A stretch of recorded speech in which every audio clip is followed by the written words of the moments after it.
I'm Tara. And I'm Ashley. Each week, two movies battle it out in a bracket-style competition to find the ultimate romantic comedy. This is The Trope Report.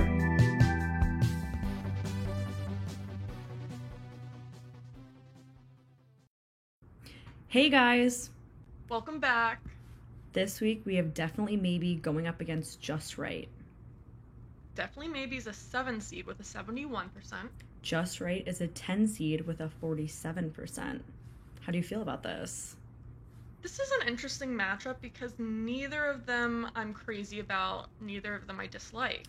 So I have seen Definitely Maybe. I haven't seen Just Right before this. I wouldn't always jump to Definitely Maybe as a rom-com. You know? I don't know. Like, Yeah. it's a rom-com, but it wouldn't be one that I'm always like, I need to throw this on. So this is an interesting, having that and then also have Just Right, which I haven't seen. So this definitely was interesting. Yeah. I mean, I have seen both these movies a long time ago. Definitely Maybe I've maybe seen a couple times in between, but I thought it definitely maybe wasn't as good as I remembered it being. And This I think time Just around? Right was better than I remembered it being. Yes. Interesting. Yeah. I mean, we'll get into it. As usual, we'll get into it. Yeah, you want to start us off with a Yeah, summary? let's do Definitely Maybe first. Okay, here we go. Buckle up. You must be over this tall to ride this ride because this movie gives me whiplash. Will, aka Ryan Reynolds, is discovering himself in New York City, and we get to watch his hopeless romantic self do it. The movie is all from the perspective of present day, where Will is explaining to his daughter how he met her mother. So we flash back to his three main love interests, Emily, April, and Summer. The entire movie, the audience, along with his daughter Maya, aka Abigail Breslin, phenomenal, are trying to solve the mystery. Who is Maya's mom? And the even bigger question, who is Will in love with? I mean, this is a hard one to, like, even synopsize. Like, I know. how are we going to go through it all? So much happens in this movie. It's crazy. I mean, I completely let's get agree. the casting out of the way. Yeah. Everyone's a star. Everyone. We got Abigail Breslin as the kid. She's amazing. We have Ryan Reynolds. He wasn't as big back then. But, That's what I was mean, going to we ask love you, him. is this like, this was 2008, so this is kind of, we're just getting him. I mean, now every turn I look, Ryan Reynolds is standing there. It's a little too much for me at this point, sorry. He seems like a great person. I think men are more attracted to Ryan Reynolds than women are. Didn't we take that poll at work? Oh no, that was with, was that with Ryan's? Chris's. Oh, that was with Chris's. Yeah, and everyone's obsessed with, all the guys love Chris Pine. Because I don't actually find Ryan Reynolds that swoon-worthy. I think he's funny. I think he's great with a like, regular Lively. guy. I love Deadpool. Yeah. But I like him as more of like a comedian than like a heartthrob, in my opinion. I completely agree with you. I completely agree. Yeah. I think whereas guys think this might have been, well, actually, I think his best balance of comedian and heartthrob, if you're gonna call him that, is in The Proposal, in my opinion. I was gonna say The Proposal. That's like the height of him. But even then, I'm not like, oh, he's the most attractive guy in the world. No, of course. I agree with that. So he was good in this, but I wasn't like, I'm in love. His hair always looked a little weird to me. His character. His hair was weird. I found his character annoying, actually. Well, he was obsessed with proposing to people, which I found annoying. I mean, okay, we'll start. The parts where I really. Yeah, so there are parts we're opening up, and he receives his divorce papers because, I was literally about to ruin the whole thing and say he's getting divorced from. No, we find that at the last 5 minutes of the movie. Anyway, so we see that he's getting a divorce, and then I do like the opening. He puts on his headphones. That's very cute. He was like, this is the best feeling when you put your headphones in, you're walking in the streets of New York City. It's the best song ever. You're having just like, you're vibing. I totally relate with that. Love that. It was a great song. Just want to say New York City already trope number 1. So then we go and, so I do want to say... He goes to pick up his daughter. Yeah, so he goes to pick up his daughter, and it's hilarious. First funny moment because So funny. it's sex education day. And she's like, what does she just go up and say, no, she doesn't. So he comes in, everyone's freaking out, parents, kids, they're Yeah, all it's running chaos. around. And a fellow parent comes up to him and they were like, they had a sex education class today. And he's like, aren't they a little young? And they're like, yeah, everyone's losing their minds. You have kids saying, like, tell me the truth. Did you and mom have sex? Oh, yeah. And like all this stuff. Abigail Breslin, she's cool as a cucumber. Well, she's like the coolest character in this movie by far. She's my favorite character in the movie, absolutely. Yeah. And she's like, I heard my friend was an accident. What does that mean? So he's like walking into. What? Oh yeah, because she's like, but why would two people home. have sex to make a baby if, like, why would they just have sex if they don't want a baby? And he's just, you know, obviously he's lost. He doesn't know how to respond to all these things. He's rehearsing. Yeah. Yeah. She asks if she was an accident. Yeah. And then that's where the question comes up of like, oh, like how did you and my mom meet? Mm-hmm. So then we jump. And she asks yeah. to hear So the story. I love. And he's like, I've had 3 girlfriends. 3 serious girlfriends, and I love how she cozies up in her bed with her 2 stuffed animals. That's so she's cute. so She's cute. Adorable. She's the cutest thing I've ever seen. I love her in this. And he jumps into telling this is the story, but to make it fun, she's gonna try and guess who the mom is. He's changing the names of the characters, so using fake names. Fake names, so she doesn't know. And so she's gonna try and figure out this mystery, and so are we. And so we jump back to, what was it, the 80s in Wisconsin or something? New Year's Eve, Wisconsin. Yeah, I think that's it. And he's with his college sweetheart, and you can see, is that our first look at, like, he's political. He likes that stuff. And they're celebrating New Year's, but, like, you find out that he will be going to New York to work on a campaign for Bill Clinton. Yeah. So she's like, you're gonna change and all this stuff, but he's like, no. She's like, it's long distance. Yeah. You would see she's concerned, but he was like, no, everything's gonna be fine. She's really sweet about it. And she gives him a package and says, I have a friend in New York. Can you deliver this to her? Yeah. So keep that in mind. Keep that in mind, people. Forward, people. Package is en route. He's working on this campaign. He's at the bottom of the totem pole, which he was surprised about. He thought he was going to come in right. Well, he thinks he's going to be Bill president. Clinton. Yeah. So. Yeah. He's missing his girlfriends. Him and all the other like people are going out for drinks, and he's calling his girl up, right? And then he meets Copy Girl. April. Our first. Cue April. Yep. And immediately, Isla Fisher. I love her. She's gorgeous. She's fantastic. She's funny. She's cute. She's everything. Love her so much. And she's immediately... I will say her American accent is a little bit weak. Is she not American? You didn't hear that the entire time she was talking? No, like and I always can detect that. So her accent must be brilliant. I was like, what is she talking about? Like, she had a weird accent. Is she not... Are you sure about this? I'll double check. Australian. Yeah, she's Australian. You can hear her Australian accent, like, so subtly in all the scenes. I'm shaken up by this. How did you not notice that? I don't know, I'm shaken up by this. She's always an American. It almost comes off as, like, Southern or something. I feel like that's usually what happens. Australian. Yeah. Yeah, but it was kind of bothering me the whole time. Wow, I'm shocked. So, Isla, if you're listening, maybe get an accent coach. Oh my god. Wow. But I do love her. Well, I love her. And so she comes out swinging immediately. You can see she's sassy. She's like, I don't care about these politics. I'm just here because I make good money here. And, like, everyone's just a phony in politics. Like, he believes in Bill Clinton so much. He is obsessed with him. And she's like, no, you shouldn't be obsessed with any of these people because they're all just out for themselves. And he doesn't want to hear it. So they immediately are butting heads from the beginning. And then... I guess this goes on for a little bit or whatever. He goes about his business, but then we get to circle back to the journal, right? Yeah, so he goes home and he opens up this journal and his roommate's egging him on and they start reading it. And apparently it's Summer and his girlfriend from back home, Emily, had a bit of an affair. Yeah. And Summer's journal is chronicling this little affair that they had. This little tryst that they had when they were back in, what, college, Which is high school. It was so college, weird, but once you meet Summer, it was like a weird detail. But once you meet include, Summer, though. you realize like, okay, that's like her. But now that I'm like talking about it, I'm like, it didn't really do anything to move the plot. Yeah, I guess it was just to introduce. I guess why did it have to be that? Why couldn't she just say, "Go meet up with my friend that I have in New York City"? Why do they have to have this weird sexual book? It was so weird. Yeah, now that you bring that up, that is weird. But can I just say, I love his best friend and roommate. Oh, love him. I thought his best friend and roommate was more romantic than Ryan Reynolds. Yes. First of all, we introduce him.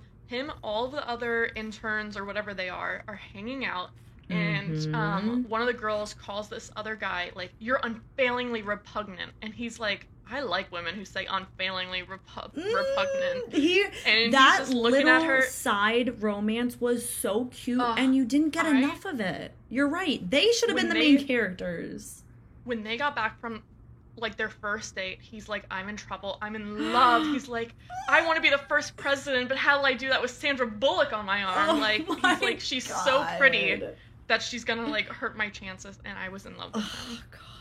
I was in love with their relationship. I thought they were so adorable. Yeah. 100% better than Ryan Reynolds and any of his romances. Absolutely. 100%.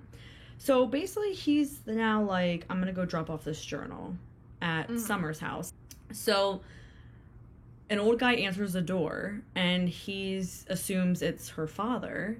And he's like, "Yeah, I'm her daddy." So immediately, come on, you know that he's like creepy. He's in a robe. It's weird. The way he was saying it was really creepy. Yeah. And then we find out he's her thesis advisor. Yeah. Was her professor. Who she's sleeping with. Yeah.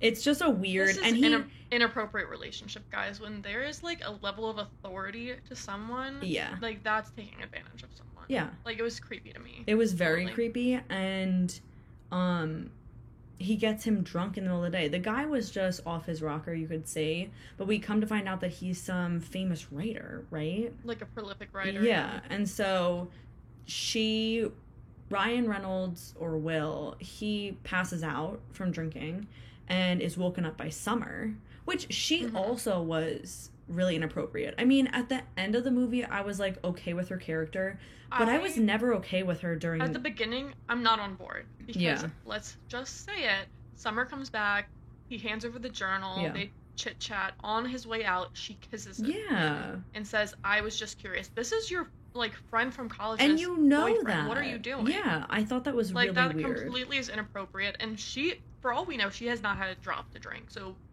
can't even say like she was not getting drunk with them. Yeah.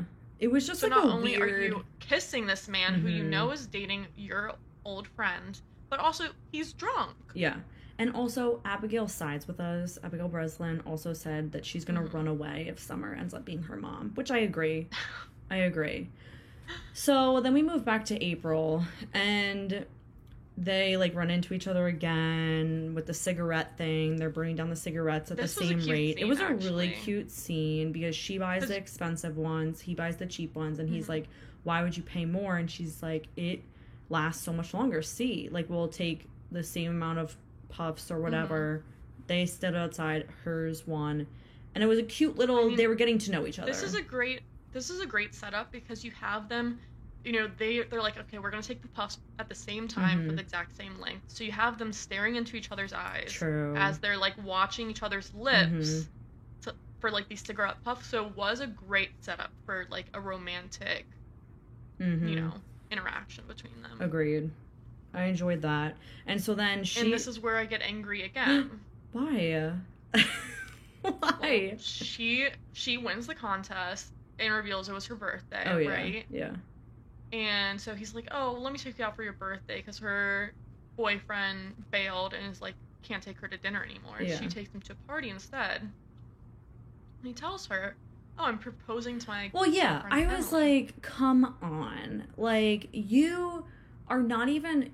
You're barely doing long distance. It's just because you're lonely and depressed and you decide to buy a ring and now you're going to propose for her. Like, he's too much of a hopeless romantic. Like, it's too much. You just kissed her friend, and now... True. Well, Summer kissed... Yeah, but he was totally into it. Yeah. Oh, yes. totally. But and then she says, practice proposing to me, and he says it like wimpily as first, and it's not good, and then she's like, no, like, you have to get down on one knee, do all this stuff, whatever.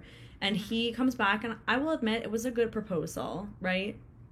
Yeah, but I'm like, is he making up these feelings? Because right after this, they well, go over to... wait, before you go into where they go, like, when he was doing his fake proposal, you could see that sparks were flying for her, at least. Like, she was like, wait a minute, I think I might be crushing on this guy now. She likes him because he's a romantic. Yeah, so you could see the start of that. Emily, you're the first thing I think about when I wake up Yes. and when I go to bed, and Yeah. like, you're always on my mind and all this, which I think is a load of bullshit. I think he's pandering, Yeah. and we're about to get into why. So they go back to her place, and we get the really nice moment, though, where she explains her books. She has all the Jane Eyre books. That is cute. It was really cute. She's collecting all these Jane Eyre books because her father gifted her a Jane Eyre book when she was younger for her birthday, and it had writing, like an inscription from him on it. And she lost it when the mom sold the house or something. I don't know. And the father passed away now. So she's trying to find this book, and so she has this whole collection of Jane Eyre books. Very cute. But they're sitting next to each other talking or whatnot, and they start making out. Okay, but first, it seems like they'd been talking like all night. She's laying her head on his lap. Immediately, you know that you're not in appropriate like situation when you for are someone who's about to propose to your girlfriend the next day. Yes. Oh my god, and then they make out, and he leaves, and he's like, oh my gosh, why did I do that? It's like, clearly you're not faithful. Clearly you don't think about Emily all the time like you said you do. Yeah. Because we've been known you've been flirting with her since the copy incident. Totally. So you've been flirting with this girl. Ugh, it just made me so mad. I was So like, we're really saying that he's a romantic? Yeah, well, he has to walk around all night because he has to sort out his many of feelings. And then by the time he gets back to his hotel room, he sees Emily got to the hotel and is about to take the elevator. So he runs up the stairs trying to beat her back so she's not like, why were you out all night? But of course, Emily gets there before him, but his best friend saves the freaking day and covers for him. Covers for him. Yeah, the best. And so they decide to go on the walk. And you can see that they're just, like, weird coming back together. They're kind of like, oh, like, I don't know, like, they awkwardly hugged and whatnot. So then they decide to go for a walk in Central Park. And this is what I'm also like, what the hell? He's just going to propose as soon as she got there in Central Park, just, like, randomly? Like, you don't have anything else? I thought you were going to do it at dinner. Why are you doing it immediately? Because you're freaking out that you just kissed someone else. That's the last reason to be proposing to someone. He uses this beautiful, like, story about his parents and how his dad but like, proposed, and it's like, how are you going to use all of this when clearly you don't have the feelings to back it up? Correct. It's really giving me trust issues. He's spiraling because remember he told trust issues with men. He told April he's doing it at dinner. He made dinner reservations. Yeah. So the need for him to propose immediately is because he's freaking guilty. It's like crazy. So she is like, stop, don't do this. I slept with your friend Charlie in Wisconsin. And then he's like, what the hell? Like, I had this whole plan, this whole path mapped out for myself and for us. Kind of like he's not even mad because I think he's spiraling also, but he's just like, things are not going according to plan. Stick to the plan. Yeah. So he gets messed up. The campaign ends, right? And April leaves to go travel the world. And the whole time that April's traveling the world, she is sending postcards to him of the travels. And so you could see writing relationship. Yeah, they are BFFs. They are best friends. They become friends. Yeah. So now do we go to the 90s or something? I don't know what the time frame was, but we keep jumping in years forward. I was a little lost during the time frame. Yeah. Well, we see him become more successful during this time. He starts Clinton wins. He starts a consulting firm with his best friend. And they start getting bigger and bigger clients. So he's representing like someone running for governor or something. He crosses paths with Summer again. When he goes to that old guy's talk. Yeah. She's still clearly like hung up on this old guy. So even though weird. She's like, he's dating 2 sophomores now or something. No, 2 freshmen, which equal a sophomore. Yeah. That is the grossest thing I've ever heard. Yes. Like, what? We had a scandal at school where like a professor dated a student. Oh my god. And it's like, that was such a no-no, but it was okay for him to be dating freshmen? Yeah. Literal children? That's crazy that happened at your Sorry. school. I didn't hear of anything like that at mine. I don't know, like, what came of it. Maybe it was rumors. So basically, I'm just spreading lies. Basically, the professor guy says, Summer, why don't you write an article for Will's campaign guy, whoever this guy is.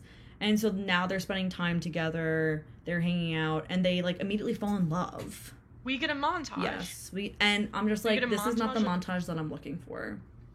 And it's her like singing in the background. It is like a cute moment. She's in her like, I think she's in like a red dress. Like, it's very New York, very picturesque. But we didn't say that this was Rachel Weiszman, right?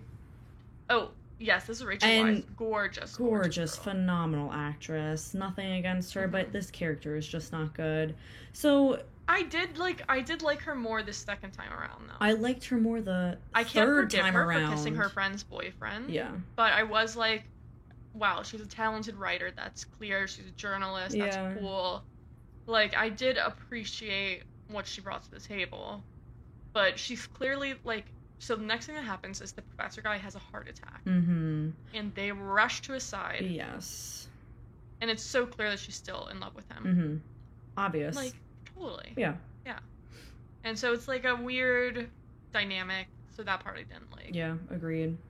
So now we're going to the actual big campaign thing, no? Or so the professor, she wrote the article about the guy and it came out really well. Yes. And the professor, in his like heart attack bed or whatever, in his hospital room, he's like, I read your article and you went easy on this candidate and you didn't do your job. Yeah. So you need to go and do your job. So which respect, he's pushing her to be, no matter how toxic that relationship is, journalist. Like, yeah, she's becoming a better journalist because of that. And so she's like, so that conversation happens, and then April's back in town, and Will is buying an engagement ring for Summer. Yeah. Like, what is wrong with you? Insane. Doesn't it seem like they just got together? I don't know. It's like, everything is crazy with him. He jumps to these conclusions. Fast. Yes. It seemed like a not super stable relationship. Whatever. And she's in love with the old guy. But like, it's so cute. April comes back and she says, I was on the beach with Paco or whatever, making out, and I just saw like my life flash before my eyes or whatever she was saying. And she was basically just like, she didn't say it directly, but she was basically saying, I came back for you. I want to be with you. She was like, sometimes it's the people that are right in front of you. Yes. She's about to say, and that's you. Yeah. But then the lady comes by with the engagement ring box, and she's like, what's that? So April storms out of the jewelry shop, and she's like, you have a girlfriend that you're in love with, and you didn't tell me about this? And he's like, you knew I was seeing someone. She's like, you never told me it was this serious. You never told me you were in love with her. He's like, I just want you to be happy for me. She's like, But he has the audacity. Like, he's so freaking stuck up his own ass that, like, he hasn't noticed that she flew back for him. She is in love with him. They're best friends for years now. And he's like, just be happy. And it breaks my heart because she's like, of course I'm going to be happy for you. And hugs him. And she's heartbroken. Also, like, clearly he kept this to himself because he had feelings for April. Yes. So it's like, you're gonna gaslight her and tell her, what? That's crazy. Why would I have told, like, what I told you I was seeing someone. Character. My Sorry, God. guys, I hated him upon rewatch. I'm so sorry. Yeah, I mean, you're making me hate it now more. When I was watching it, I was just like, it's okay. But now that we're inspecting it, it's horrible. It's horrible. Okay, and then Will and... Well, his daughter even jumps into the present, flash forward, and she's like, Dad, how did you not realize that she came back for you? Like, his freaking 5-year-old daughter has to tell him. Him and Summer meet up, and Summer shows him the new article she wrote where she exposes his candidate. And he's like, if you publish this, I don't think we're gonna make it. Like, and she's like, your campaign will be fine. He's like, no, me and you, like, this is over if you publish this. And she looks at him silently, and he's like, you already did it, didn't you? She'd already published it. His candidate Good for Did not her, win. honestly. Good for her. And he lost his company. Yep. He lost his best friend because his best friend was like, you really fucked it up this time. Yep. By dating her, which that was a little unfair, I thought. Yeah, but he's just mad. We can forgive him because he's so sweet. Because he's so sweet. We'll forgive him. Anyway, so they broke up. He lost his job. He's hitting rock bottom, people. April's not talking. Well, is April talking to him? No, April's talking to him. No, April is there for him, and he kind of starts to realize his feelings for her, but she's dating around. Yeah. You know, she's brought up, is it Mark? She's brought up, like, she's casually dating this Mark guy. I don't remember the name. She throws him a surprise birthday party. And this is where things get a little bit interesting between the two of them. Mm-hmm. So this is when he's at his rock bottom. He runs outside when they bring out the cake for him. She goes to console him. He's a little bit drunk. And he's like, I have feelings for you. He tries to kiss her, and she's like, why did you wait until... Like, it was such a horrible moment to watch because you just know she loves him. He's confessing while he's basically blackout drunk and like sloppy and at his most depressed and bottom of the barrel. And then she's like, why didn't you do this when you had your shit together? And when she says that to him, he gets so mad at her and says that she should freaking go to rehab. Like, he's so mean to her. Yeah, that was weird. Like, rehab for what? We've never seen her have any sort of, like, substance abuse problems. Who knows? He's just spitting out nonsense because he's was like, mad. Really? You're gonna tell me that I don't have my shit together when you work this job? Yeah. Blah, blah, it's blah. so mean. Which, I mean, I guess it is kind of a shitty thing to say, to be like, well, I don't want you when you're like this. Because hopefully your person will be like, I'll love you through... That's true, but it is like it's the worst time to tell her being so drunk.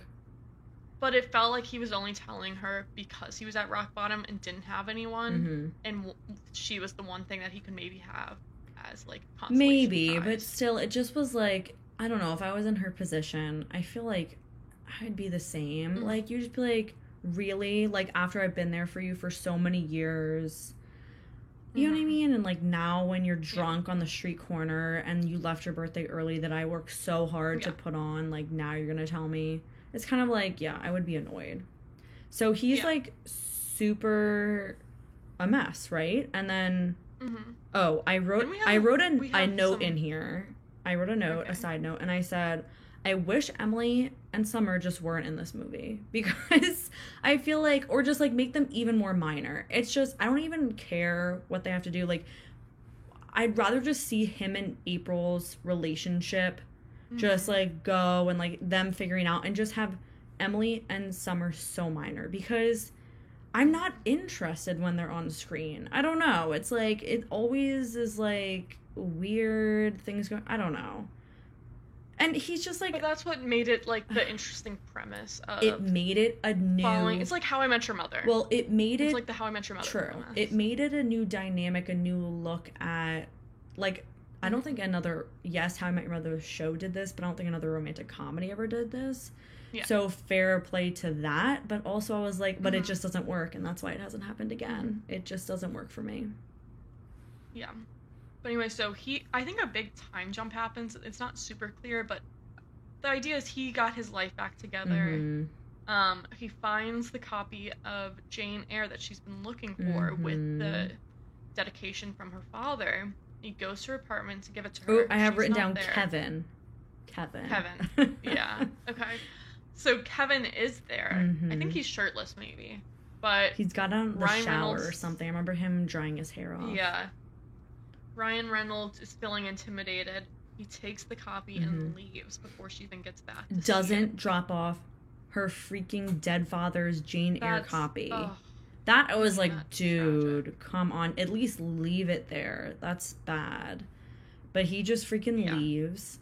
And one quote by Abigail, which I loved, is she said, Dad, I can't believe you smoked and drank and you were such a slut. I loved it. It's so true. So I mean, he's horrible throughout this whole movie. That's funny. And then he's eating at a cafe and he runs into Summer and surprise, she's pregnant. Yeah. Which And this was the invites only him time to that her I baby actually, shower. I mean, yes, I liked how she did what she wanted with the article, good for her. But I did like her at this moment because she was just like, I'm pregnant. The guy's not in the picture anymore. I never needed a guy. I got close with Yeah. you, but, you know, like, that was never me. And I'm doing my thing, and she seems so happy. And I'm Yeah. like, you know what? All right, good for you. I She's like her cool. here. Yeah. I like her by the end, for sure. Mhm. And Abigail Breslin loses it. She's like, are you kidding me? That's my mom, and I'm like, Yeah. I'm not even your child. And she's like, I don't want to hear the end of the story. Like, it's not. I know it's not going to be a happy ending because you're like, you and mom are getting a divorce. So sad. So sad. Yeah. And so he's like, why don't we get a little snack, go to bed, and we'll pick up the story tomorrow. Yeah. If you still want to hear it. Mm-hmm. Now we go to the next day, and they're walking and they're getting something from the little food truck. Just, they're so cute. I want to be. And he's continuing the story. Yeah. He goes to the baby shower. Yes. And Summer's like, I have an old friend here that you might want to see. Boom, it's Emily. Mm-hmm. They hit it off And- right away. And that's when they hit it back off, they exchange numbers, they're chatting, and you see that Emily touches Ryan Reynolds' hair a certain way. And then that's when Abigail's like, see, I knew it. I knew that was my mom because she touches your hair that way all the time. And then we see Emily, the mom, coming to meet them in the park.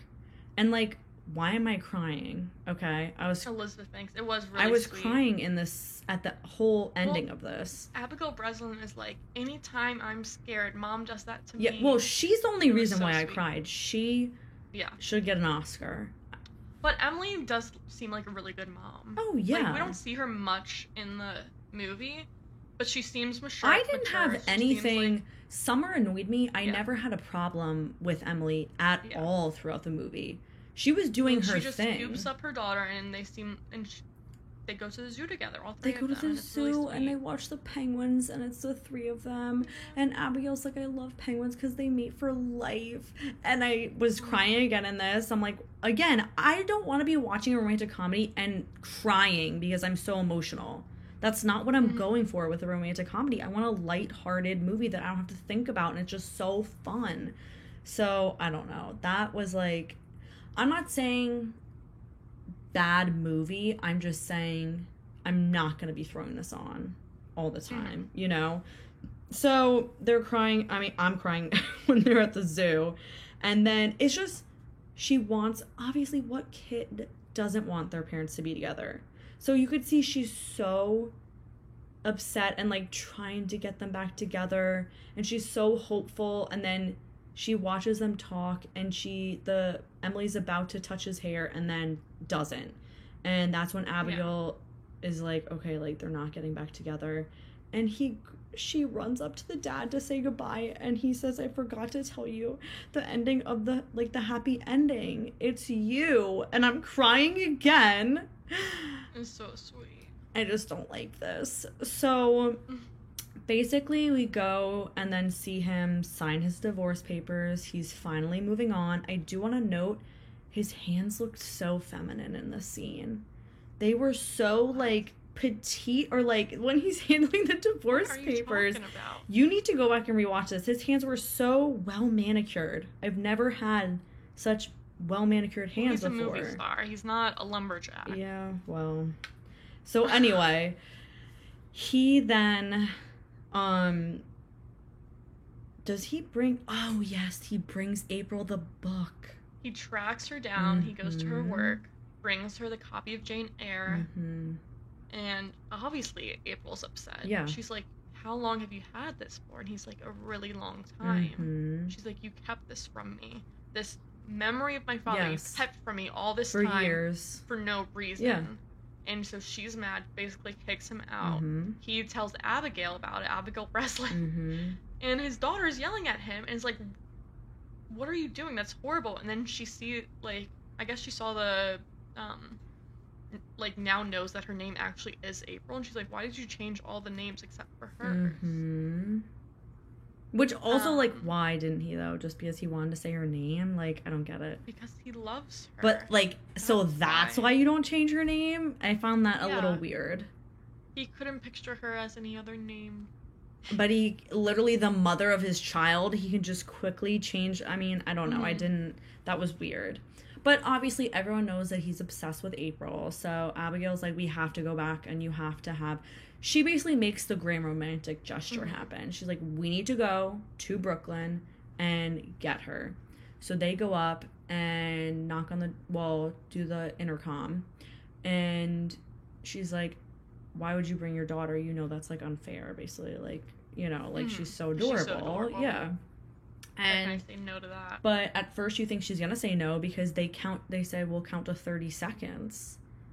And they're like 29 and a half, 29 and 3/4, and then she doesn't come. Well, while they're counting, Abigail Breslin is like, if you only told her the story like you told it to me, she'll understand. And we get like a flashback up to her apartment where she had been listening and she's gone, and we think, oh no, she's not gonna let them in.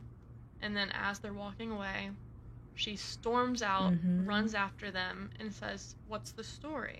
And then, I don't even remember what they say back and forth, but obviously they kiss and go upstairs. Well, basically, Abigail Breslin is like, the story of how he's in love with you. And then she's like, well, why don't you guys come in and you can tell me the story? Yeah. And Abigail Breslin goes in first, and, like, Ryan Reynolds is the last one to walk in. And then Isla Fisher, April, runs back out and jumps in his arms and gives him a big kiss. It is this cute ending, and that's what I'm saying. Like, I would be happy. I know you're saying you need the other dynamics for the story, but I almost felt like minor them out even more and just have April. Like, I am just here for him and April, you know? But I guess that's the whole point of the story. I also love how at the end he, like, looks up at the sky. I was gonna say, like, I thought that was a weird, stupid thing. Like, what are you praying to God that you, like, got this girl after all these years? You fucked up so much. Your daughter was the only thing that could save it. How lucky am I that I got this second chance?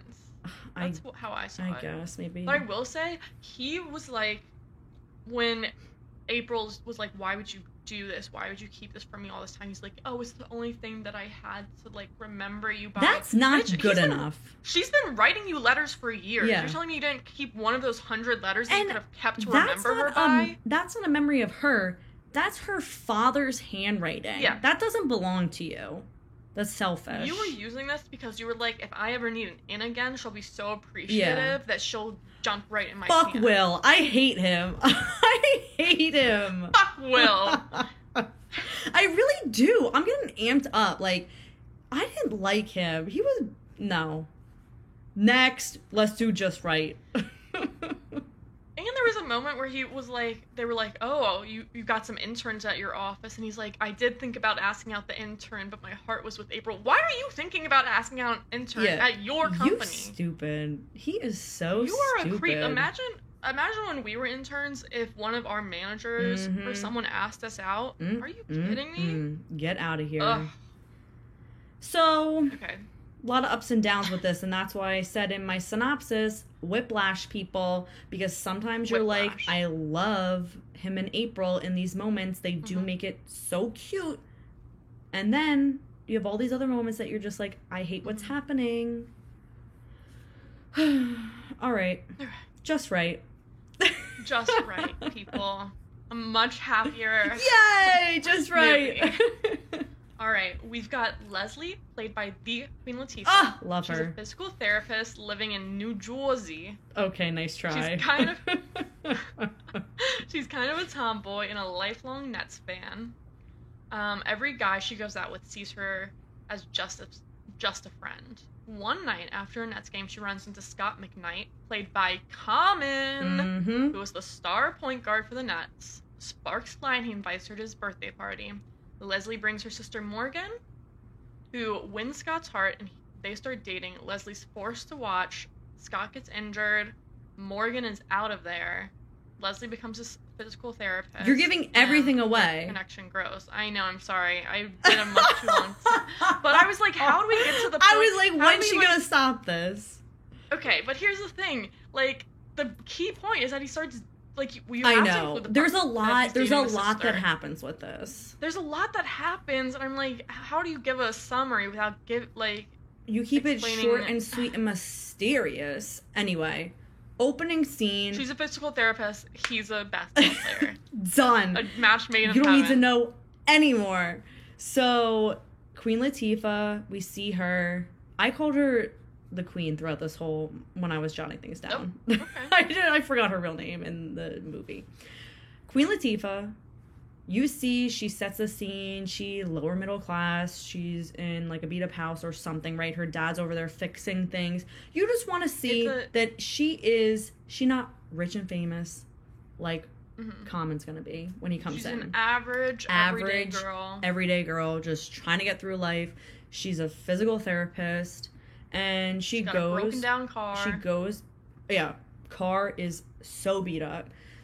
She goes on a date with, like you said in your very long synopsis, she goes on a date with the I felt like it was long when I was writing it. She goes on a date with a guy, and the date is going so well. They are firing back and forth, all cylinders.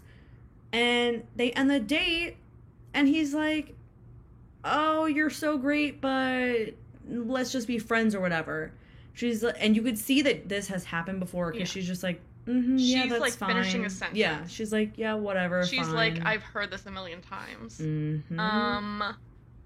Can I just say that this movie preyed on every insecurity that I have. Okay, guys.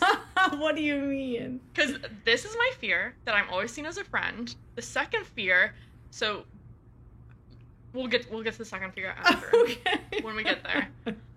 So basically, her and her family, huge Nets fans. Her sister's super hot. Her sister's wearing a dress to the game. It's her god sister? God sister. Well, I call her sister throughout. That's too long. Okay, well, and, I wrote god sister. The god sister's parents died. Yeah. So she literally grew up in the same house. Yeah, they took her in. The queen. Yeah, as the queen. They took her in, and basically, the queen comes home. I can't even say the queen. Queen Latifah comes home, and her name's Morgan, is in the living room and has all scrapbook material out, and she's like, this is how I'm gonna marry an NBA player. I have a plan. Which, like, I immediately, I fell in love with Morgan. I was like, this is fantastic. She has a whole vision board for how she's gonna scoop up. Oh my goodness. And how did you not be like, it's so ridiculous, you can't help but love it. This girl's on a mission. I was like, why is this bitch wearing a dress and stilettos to basketball game? I know, I loved it. I thought it was just so funny. I loved her character. Well, it's a great dichotomy, because you have Queen Latifah at the game. She's in her jersey. Mm-hmm. She's trash talking everyone. Mm-hmm. I was taking notes. I was like, I better write this down for the next game I go to, because her trash talk is so good. JC watched this movie with me, I think only because it had some basketball in it, so he decided to sit down for it. And it was a good thing, because he was like, that person's real, that person. That there was a lot of real basketball players in this. I had no idea. The commentators were real people. Wade. Yeah, I did recognize Dwayne Wade. The only reason I recognized him is because of Gabrielle Union, obviously. So that's why I know him. But anyway. Love Gabs Union. Dwight Howard was in it. Okay, I don't know who that is. You just said you were glad JC watched. He was pointing things out, but maybe I probably wasn't even listening to him. I wrote down the sick burn Queen Latifah did, where she turns around to the guy behind her and she's like, oh, what's that? Obama's on the line and he wants to invest more money on defense. I was like, I gotta write this down. You're gonna be playing if I ever go to a basketball game. I love it. So, yeah, they're at the Nets game, and we see that Morgan has a hookup with Queen Latifah's watching the basketball game. Morgan is watching the wives section, because this is her wags. This is her goal in life. And her friends come up to her at the end of the game, and they're like, we have a connection. We know where Scott's going to be, or something like that. We're going to go to a party at Scott McKnight's after the game. Yeah. So. And Leslie's like, I'm not going to go to that. Yeah, Leslie's and then we have the greatest meet cute ever. I love this. So Leslie is in her beat up car, and she pulls up to the gas station, filling up, and then she's waiting outside. Scott pulls up and he doesn't know how to work the gas tank. He's clearly wealthy, doesn't know what he's doing. It's usually a new chauffeured. car. Brand new car. Yeah. She comes over, shows him how it's done. But First she of all, is playing it so cool. That's what I was going to say. This is how you wish interacting with a celebrity was like. She's the coolest person to ever exist. She's so casual. She's like, well, I better get going. Can you even She's like, imagine what you would be like if Dylan O'Brien came in? You would faint. You wouldn't even be able to help him. No, I wouldn't be able to like string together You'd be frozen with fear. And she's like, oh, is that Joni Mitchell's CD? And he's like, yeah, I love Joni Mitchell. And she's like listing off songs, and she's like, well, I better get going. Wait, no, and before that, or was it after? Are you about to say the red and blue? And then he's like, red and blue?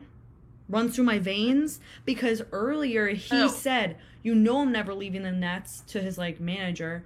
Red and blue runs through my veins. And then she says, without knowing, obviously, red and blue runs through my veins. And I'm like, connections, people. They have to end up together. They're gonna be in love. They have everything in common. Yes. He's like, oh, let me get the door for you. And then he's like, you know, I'm having a birthday party later. Like, you should come by. And I'm like, this is like, whoa. I have written down, I love this movie already. This is my first time watching. Yeah, obsessed already. This is like, she's living the dream. This is the dream. Yeah, this is the dream. Yeah. Love it. So basically... I have... What? I have some embarrassing stories about NBA players, actually. No. NBA? Who do you know that's an NBA player? You know, without giving too much away, I used to live with some NBA players. So, I used to live in a dorm with several now NBA players, right? And it was a very small dorm. We had a common room on the first floor. It was literally the size of a house was the dorm. And I was supposed to meet some friends for breakfast, and I thought it would be so funny for me to come in, like, this was 7 a.m. probably, for me to come in rapping, to, like, God, you're so to hype up we're about to go to brunch. So I come in, I'm singing, bitch, don't kill my vibe, bitch, don't kill my Oh my God. And I turn the corner. Is it my 3 girlfriends there that I'm gonna go to brunch with? No, it's every single one of the basketball players from my school, most of which are now in the NBA, looking at me like, why did she just come in rapping at the top of her lungs? Another embarrassing story. What'd you do? Just turn around? I walked on out there. I said, oh, hey guys, and I walked on out. Like, it was a really small dorm. So it was like they would say hi to us around campus if they saw us. Okay. And then another time, I was sitting at a table in the dorm doing homework.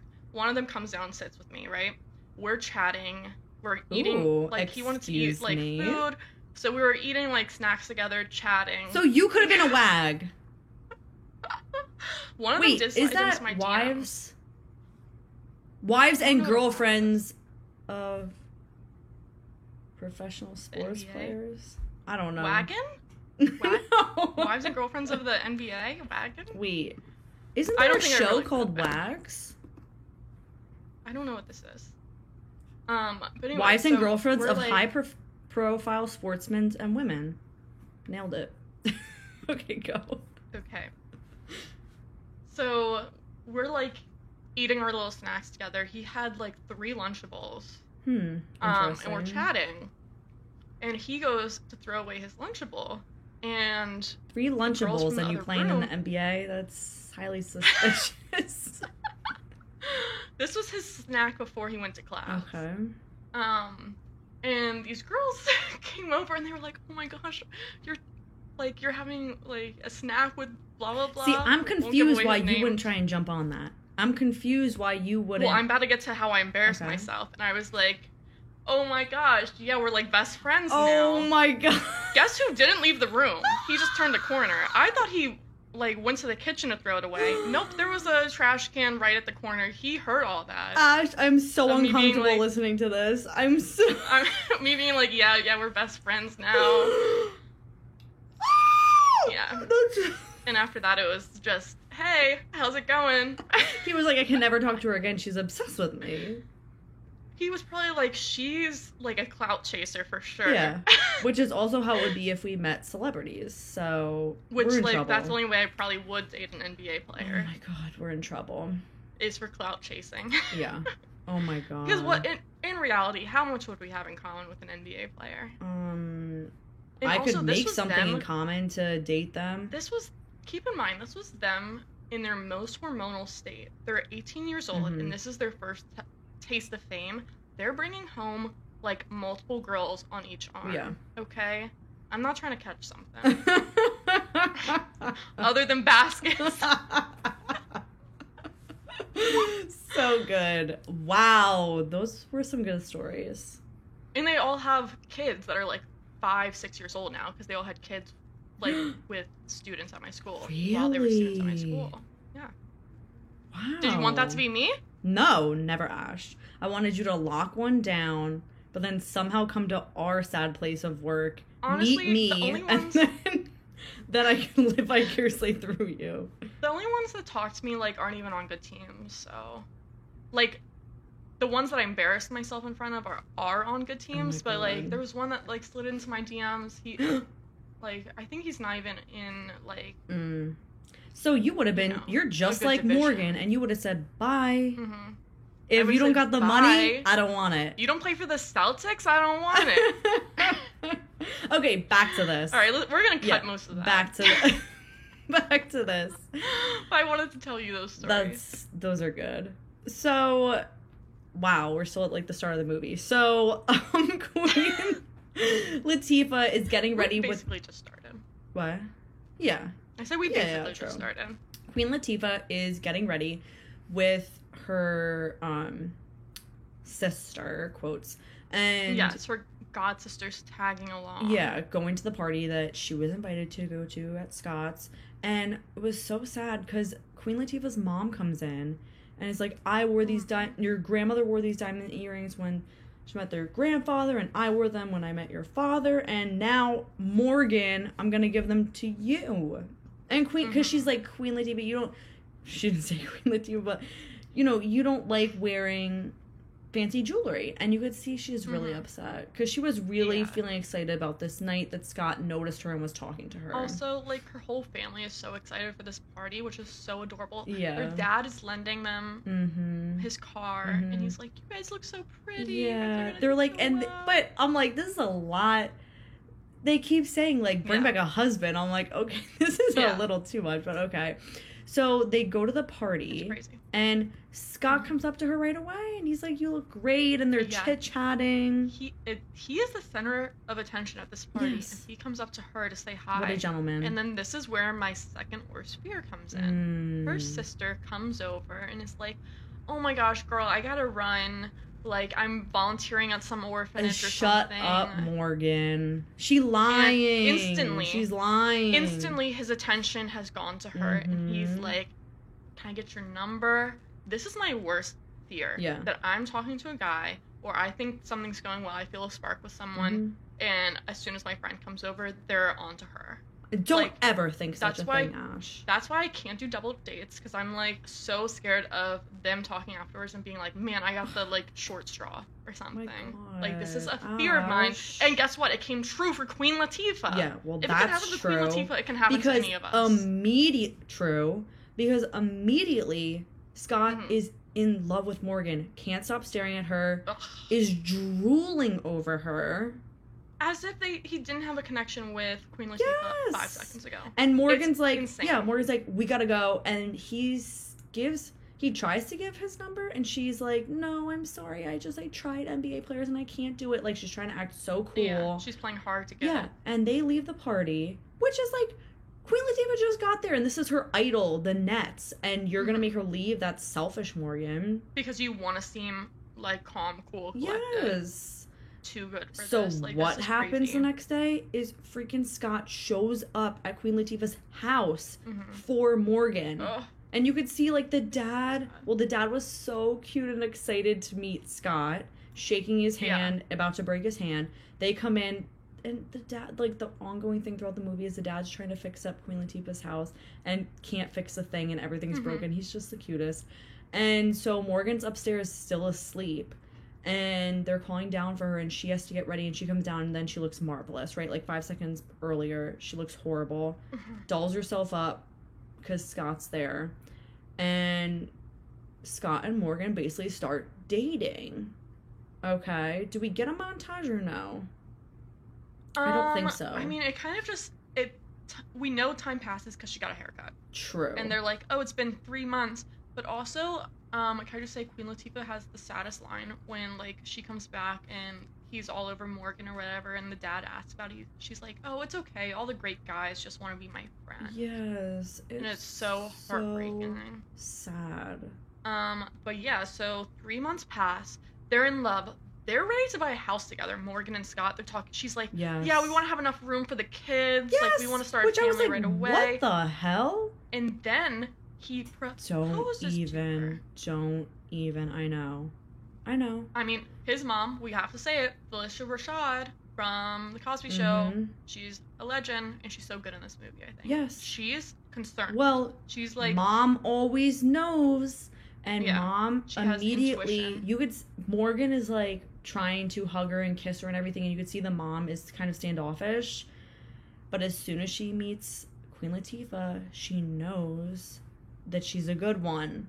Like, mother knows best. And she even talks to Scott and says, isn't this too fast? What's going on here? Like, are you sure about this? And he's like, no, trust me, I'm in love with her, blah, blah, blah, blah, blah. She's different. Mm-hmm. Ugh.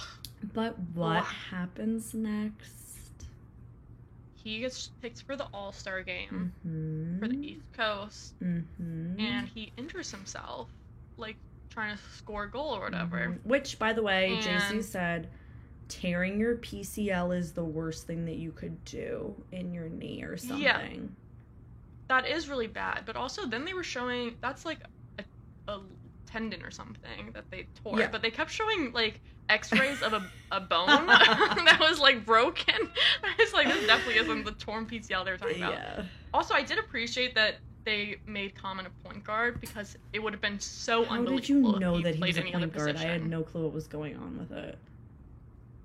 I said to JC, it like 10 times. I just said to JC, there's no way he could be dunking. He's literally 3 feet shorter than everyone on the basketball team. Well, normally point guards aren't the ones dunking. Well, he's dunking every 5 seconds in this movie.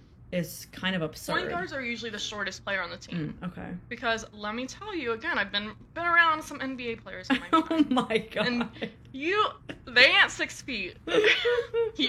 you instantly know when you're standing next to one. Interesting. I had no idea. They're like 6'8". Like, the shortest guy on the team was like 6'5". No idea.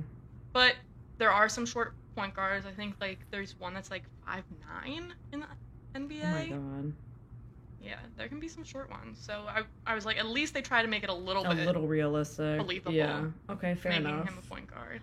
Well, he is signed up for physical therapy for his knee, which JC also said you'd most likely have to have surgery, but whatever. He just needs physical therapy. So I assumed he had already had surgery. Yeah, I have no clue. Like, surgery followed by physical therapy. Oh, maybe. I thought... Okay, whatever. So he gets assigned the best physical therapist in the league, and it's this gorgeous, stunning, hottie babe that's basically just, like, grinding on him while giving him physical therapy. Mm-hmm. So Morgan says, absolutely not going to happen. We're having Leslie come in. Well, Leslie also can do some damage. Don't underestimate Leslie, Morgan. So... But she's not quite as all over him. As no, but I'm just saying, love is in the future, people. So, but then she's all business. No, she's all business when she comes in. She gives up her physical therapy job, like takes a leave of absence, moves in with Common to do full physical therapy, full everything, take care of him, everything. Mm-hmm. So, there's rumors that Scott is not going to be back on the Nets. That. Like, he's done his career with this knee injury. Yeah, people were saying, like, they might not sign him next year. Mm-hmm. His career could be over, and Morgan dumps him for it. Leaves the ring. He wakes up, rolls over, ring's there. Leaves him a letter. Yeah. Doesn't even break up in person. What a bitch. And they think Leslie knows about it. Leslie doesn't know about it. Leslie's so angry at Morgan, confronts her. Morgan's just, ready to move on to the next guy. She's like, I'm sorry. I want someone that's going to play in the NBA and I'm going to be like a star. Because she was starting to get in newspapers and magazines, which was kind of crazy. Because she's dating like the most famous basketball player. And so she's like, I want more for myself. And Leslie's like, you're a bitch. Like, you're supposed to just love him unconditionally. You just leave him because he hurt his name. So, anyway, Scott with that starts spiraling. He's completely depressed. He's, like, not eating, not doing physical therapy. He's laying in bed all day, right? And Leslie finally comes in. She comes in, dumps a bucket of ice on him, and says, get your butt up. We're going to the courts. She brings him down to where he grew up, which they said is the hood, and she brings him to the courts where he is reminded of where he came from, because she's a genius. And you see all the kids playing basketball, just goofing around, having a good time. And he's like, how did you know that this was where I always went? She was like, I told you I'm a fan. And she's a diehard. Yeah, so all the kids run up to her and run up to him. And they're like, we love you. Oh my God, we can't believe you're here. Like, you got to get better. Like, everyone watch the knee. And he's inspired, right? Because he's like, come on, I gotta step up my physical therapy. I gotta do this for the fans, for myself. He finds the spark of why he's doing all here's this. When we get the montage of him training, getting better. He's boxing. He's doing sit-ups. Queen Latifah is whipping him into shape. Yes. They're always together. Yeah, they're spending all their time together. They're watching movies together. They're listening to music together. We learn his secret hidden talent is playing the piano. Which he's playing the piano. Cherry on she top. Sits down. Cherry on top. And starts singing along. Yeah. We'll get a little taste from Queen Latifah it's herself. Love it. They're meant for each other. They work well together. I love it. And this is when... Oh, no, this is not when they almost kiss at the piano. No, this is later. Yeah. We can say they almost kiss. Yeah. This is all part of kind of the montage in my... Yeah, agreed. The next real event is he makes a full recovery, and he plays his first game back in the NBA playing for the Nets. And at first, he's kind of struggling, he's losing the ball, and Leslie comes down and gives him a pep talk. She's like, you need to trust your leg. You need to trust that what we did worked, and just go for it. And guess what? He kills it. Of course. He does with amazing. With her words. And then to celebrate, he shows her that he fixed up her grandfather's No, old it's the whole thing is so romantic.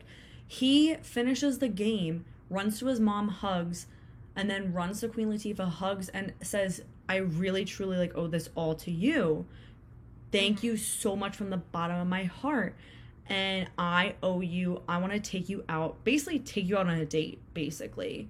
They get all dressed up, and we get trope alert because she walks down the staircase, in a full gown, looking fabulous. True. He's in a tux. That's a total trope alert. He takes her to a jazz bar. This is my dream. I love a jazz bar. Right. Love a jazz bar. And then when they come out of the jazz bar, before they go back inside, he says, I fixed your car.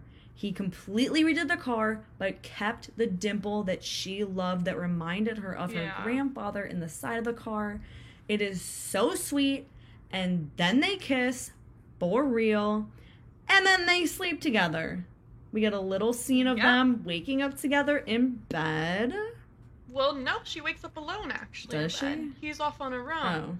Oh, yes. Yes, then we get, oh, isn't this so romantic? She just woke up. She's her dancing. On a run. She's dancing. She's going downstairs, feeling like $1,000,000. Probably going to make herself a coffee. But who's at the door? Morgan. Knock, knock. Morgan. Knock, knock. Morgan's there. And guess what? She wants to get back together with Scott. Horrible.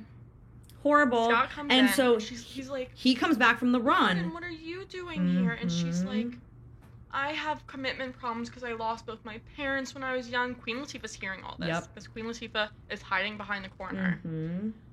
And he's like, oh, okay, maybe we should give this another He is considering going back, and he is. He does freaking go back after sleeping with Queen Latifah the night before. He takes Morgan back. Yeah. Now, this is the first time that I'm starting to think, Scott, you're a dirty dog. That is Yep. disturbing. Yep. And This even is the JC point where I'm chimed like, I don't know if I in. can look past this. Yes, JC chimed in. Well, that's kind of fucked up. I agree, JC. That is fucked up. I hated that. And they go to sushi, and they're happy. Like, and you can see he's not loving it, but the fact that he is trying to even make the effort. They're fully dating yeah, again. it's effed up. They're full on dating and again. she Are you kidding me? jumps right back into wedding planning. No. Yeah, she's like, should I book the Ritz for? Mhm. And he's like, whoa, it's I some want to other take fancy this slow. hotel. And she goes, well, like, basically, I'm not doing this unless we're getting married. Like, she is so selfish. He's like, no, I want to take this slow. Like, I'm just getting back into this. Anyway, Queen Latifah, she getting call after call because now, She's getting headhunted, yes, baby. Suns, Philly, Nets, It's other like deer teams. season. She's getting hunted. Yes. Oh, and then Scott is in an interview. Well, you do see that she gets a call from the Nets, and she's so excited to be headhunted She by gets them. an offer from the Nets. And then she's like, but she doesn't want to be around she him. can't take it. Yeah. So he's in an interview with someone, I don't know. And he realizes halfway through the interview, he gets up. He's like, I'm meant to be with the queen. And the one thing that's a little redeeming with Morgan is that Morgan recognizes this and goes to him, she's in Philly, like, go get her. Which I was like, fine. He doesn't even say it in the interview. He's just talking about, like, oh, I owe this all to one Leslie, all this stuff. But Morgan sees it in his eyes. Yes. Like, he's like storming off the stage to go find her. Yeah. And Morgan's like, the way you just talked about her, you definitely have feelings for her. Which, like, fair enough, because I was at the point when I was hating Morgan at this point. So I was like, okay, you've redeemed yourself because you're looking out for your sister, end of the day. Yeah. And you're like, I'm being selfish. You go get her. You should be with her. I was barely able to look past the fact that he moved so quickly in the very beginning to Morgan. Completely agree. I hadn't even forgiven him for that, where it was like, you definitely were leading on Queen Latifah. You invited her to this party and instantly come over and talk to her. You were flirting with her and instantly move on to her sister because she's, skinny and hot? And I was not even forgiving him for that. Yes. But now that he went back a second time, I just can't get past it. I can't, like, okay, I agree, you because realize you have feelings for her. You should have realized it earlier. After all, and you know what I want to say? Like, she was taking care of him the whole time. What was he really doing for her? There was one moment where she gets sick and he takes care of her for one night. But otherwise, she is slaving away, okay? Taking care of him nonstop. And then we're expected to believe that he's in love with her and we forgive him for, like, picking Morgan. Do you know what I mean? It's like, what has he... Okay, I was a sucker and I was falling in love with him slightly because he's suave, he's handsome, he's this, he's that. But, like, when you do think about it, he leads, like you're saying, leads Queen Latifah on, then picks up Morgan because she's hot, then she goes so fast, like, again, you know what? Super fast, like Ryan Reynolds. And I'm not here for that. Because he's proposing, and then she leaves him, then he decides to go for Queen Latifah again, and then drops her again. This is Whiplash too. But you know what? They did it in a better way where I wasn't as... I enjoyed this movie more than definitely maybe. I didn't dislike him as much as Ryan Reynolds, but I was still like, I don't think I could personally look past that. Well, she even says so he comes down to Philly, and she even says, I don't want to be a plan B, not even for Scott Knight. Like, I'm not going to just take you back just because you're trying to come down here and swoon me or whatever. But then I guess they got to wrap the movie up, so then she takes him back. Yeah, and then she calls the Nets and accepts the job offer to be like, okay, I forgive you. Yeah. And I wanted him to sacrifice a little more to get back with her. I agree, and I did make note of that. If you're gonna mess up that big, you better work your ass off to get her back. It was a little bit of a sloppy ending because yeah. he just decides that a lot of romantic comedies at the last second they swoop in and have the grand romantic gesture, but there was not enough like redemption or something. There was not enough, I don't know, leading up to it. He was literally with Morgan yesterday. And how did Queen Latifah even know that he like left Morgan? Because last that she heard, they were together. And she was planning a wedding. Maybe she just assumed. Yeah. Both of these movies have some holes in them. Yeah. I'm not completely... I totally enjoyed Just Right more. And I would more likely throw Just Right on. It was fun. Mm-hmm. I was giddy at some points. I was... You know what I mean? It took me for a ride. Definitely maybe it was more of a chore to watch. Not that it's a bad movie, but it was just a lot. And I didn't like a lot of things. So, okay, let's get into the numbers, right? There was a fun cameo in Just Right. What? In one of the basketball games, they pan over, and John Legend is an extra. Oh, yeah, I did see that. I did. That was the one person that I and noticed. John Legend and Common make music together, people. So... Yeah. I guess besties stick together. Mm-hmm. That was funny. I noticed that. I was also kind of thinking, should we make all basketball players actors? Like, this was another movie that we... Like, first we had LeBron James in Trainwreck. I will never get over how good LeBron James was in that. This time we had Dwayne Wade playing the supportive best friend. True. They're more than just sports players, people. They're more than that. They're comedians. We had Space Jam, more basketball players acting. This week in the news, I don't know if you know Jimmy Butler. No. He got into character as an emo person. Okay. And he did a whole bit for a whole news I know Tristan Thompson's on the Kardashians. And that's probably acting too, guys. All these basketball players are actors. All right, let's get into the numbers. Tropes. Definitely maybe. Trope. Definitely maybe. For tropes, I have a 7. I'm going in at a 7. For tropes, I have New York City. Yes. I have The One Who Got Away. And then I have, I don't know, like, I think this is called, like, turning tables, where it's, like, you keep missing your opportunity to be with someone. I said timing. Like, when he goes to profess his love, she's in a relationship, and then vice versa, and it keeps happening. So that kind of turning tables thing happens. That's what I said. I mean, they are opposites. So I said opposites attract, I guess, although that's kind of like a, They're really not that opposite. I guess, well, the big thing was, I think they tried to make it seem like they were opposite because of their political views. They, like, butt heads at the very beginning, but it never really comes back up. Yeah, that's true. But I said New York, I said Always the Friend, and timing. I guess friends to lovers. Yeah, and they did kind of have a romantic gesture, even though I don't think that it is. Like, they tried to make a little thing at the end when they're counting down, and they're like, tell her the story. But it was really, it's not even really, it wasn't from him. Like, it was Abigail Breslin really carrying that. So I don't even know if I can count that.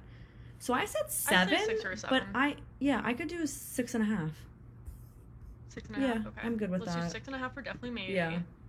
For Just Right tropes, I have Rags to Riches. Yeah. Like, well, I said, like, I said rich and poor, you know, like opposites, whatever. Yeah. New York City again. The backstabbing friend. Yeah, New York City again. Which, so in this movie, it was the New Jersey Nets. Aren't they the Brooklyn Nets now? Yeah, JC told me that they changed a couple years ago. Oh. Yeah, I don't know. But they're in New York City for the most part. Okay. I was like, is this New York or New Jersey? Well, she lives in Jersey, but he's in New York. He's right off of, I thought, Central Park. Okay. I don't know. So, yeah, poor girl, rich guy type of thing, or whatever, you know, rich guy falls for, like, the poor, like, ugly girl type thing, even though she's gorgeous. But anyway. Yeah. And then, also, like, she's, like, nursing someone back to health. You fall in love with your, not captor, but, like... I put forced to spend time together. Yeah. But like Like, when you're he's falling in love because she's always situational. there, right? But also like Yeah. she's nursing him, so it's kind of like I don't know, some weird little thing there. I feel like it's hotter when it's in like a war film. Oh, And, like, completely, yeah. oh, he's fallen in battle, Yeah. and she must nurse him. He's just a basketball Instead player of and a like twisted basketball his injury. leg. Yeah. We have that she's coming down the staircase with the dress. That's a trope thing. We have the montage of him getting back into shape.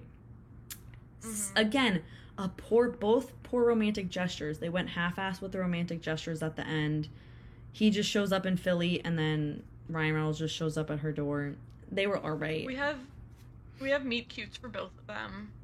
This one definitely this one is had a a meet better cute. meet cute. Yeah, definitely. Like the meeting at the gas station, like they just have all the same. This things was in common. ideal. That's This was really an cute. ideal meet cute.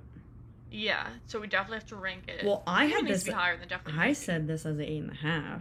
I felt like there was a decent amount of just cliches happening. That might be true. I'm willing to go to an 8, Mhm. but Mhm. I feel like there was a lot of just cheesy, tropey things. I'd say an 8. Okay. I'll do an 8. All right, quality. Definitely maybe quality. Honestly, it is a pretty good quality film. Well, Like everyone was acting their butts off. yeah. Yes, that's true. You have Abigail Breslin Yeah. absolutely killing it. Like she automatically brings up the score. I did say, I think it was well shot. mm-hmm. I mean, I think they put a lot of effort into like the script for sure. Yeah. I mean, I'm not tried saying it, this like- isn't. I think this is a quality movie. I just don't think this is a rom-com that I would throw on all the time. But I Yeah, would well, say it's that's- quality. It's a different. I feel like that's a different category. Yeah. No. Yeah. Agreed. I'm just saying. Quality. I'm saying 8.5. I wrote 8.5 quality. as well. Let's do 8.5. Perfect. Okay. Just right. Just right. I mean, you've got some legendary actors. Yeah. I think this mean, is quality Common- too. Common almost has an EGOT. Common has an ego, Mm-hmm.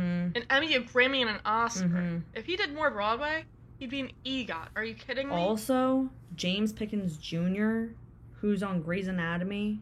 I mean, he's iconic. So, a I very haven't seen good. Grey's Anatomy. Oh my god, that's shocking that I didn't know that about you. Great cast again. I mean, think Pam Grier is the godmother, who's like 70s icon. yeah. So this is high too. There were some moments where I was like, the lines are kind of cheesy. It was more of a The cheesy lines are feel. kind of, yeah, it was a little bit more cheesy. So I'd say 7.5 maybe. I could see that. I mean, I went through more of emotions and definitely maybe, and this felt a little more Mhm. cheesy. Nothing wrong with that, but if we're ranking quality, This is the quality category. Yeah. I think. okay, I'm good with a 7.5. Okay. Okay, lightheartedness, definitely maybe. I mean, this was not lighthearted. This was some Yeah, heavy stuff. I mean, heavy stuff. getting I mean, we divorced. have a divorce. He's depressed. He's telling about like all the years that he's a mess and is depressed. He missed Mhm. the love of his life multiple times. Abigail Breslin Mhm. is distraught that her parents are getting a divorce. It's like a lot of the old captain dies, but I wasn't too sad about that. Yeah. It's a lot of heavy stuff. I gave this a 6. Yeah, I think that's fair. Okay. Wow, this is easy. We're really on the same page this time. Okay, just right. I think this is this was lighter. There were still some heavy moments. Your biggest It was fears. still a little depressing. Like, he's injured most of the time. Yeah. Recovering. Also, she's dealing with always being a friend. She thinks like the whole movie. She's basically like, "Why would you love me?" Like that's pretty sad. But I do almost wish they had played that up even more, because she seems very nonchalant about it, but I feel like she was actually hurt by it. I wish they played her hurt a little bit more. True. But I guess that made it a little bit more lighthearted, because they could have made it a lot darker. Oh yeah, I gave this an 8 because I just feel like this was a lighter Yeah. feel. Nothing too tragic happens. I mean, he literally, he's back in the NBA when we That leave off. season, they're like, no one's ever come back this fast, and he is already back in the Yeah. season. What do you think?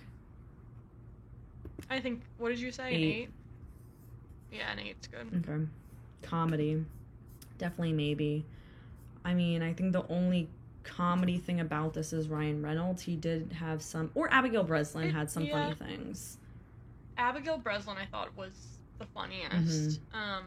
Just the way she delivers every line is funny.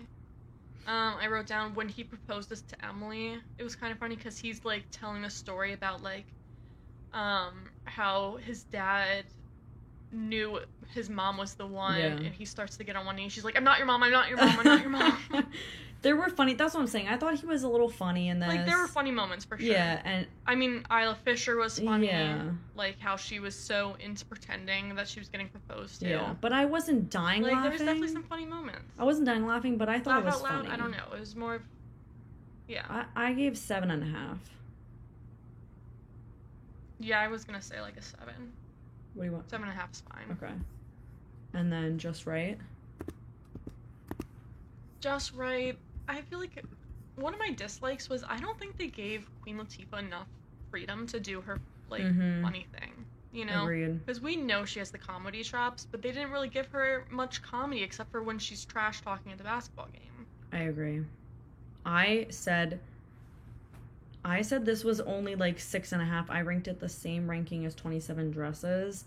I felt like in 27 Dresses, they didn't lean forward with comedy. It was more like plot and romance. And with this one, I agree. Like, I don't think that they led with comedy anywhere. They threw in a couple of chuckles because there is lightheartedness, but it was not comedy forward, and they should have. I would put it lower than 27 Dresses, though. Really? 27 Dresses, there were at least a few laugh out loud moments for me. I wasn't laughing out loud at this movie. Really? I'd say a 6 for comedy. All right. Half a point lower. All right, I'll do a 6. All right, 6. Now, romance. Last category.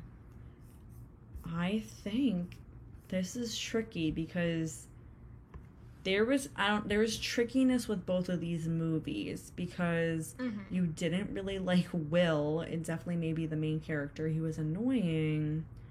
The only thing that made me like the romance was Isla Fisher's acting. She sold it to me. She made me feel the romance. But I never got it from him. So that's... I think Just Right needs to be higher. Yeah, right? I mean, because though we did say we don't know if we can forgive Common, but I felt more of like a vibe there. But I felt like it was Queen Latifah's choice whether she wants to get back with him or not ours. Yeah. And if that's her romantic story, that's her romantic story. I agree. I agree. I think it should be higher. So what are you thinking for these?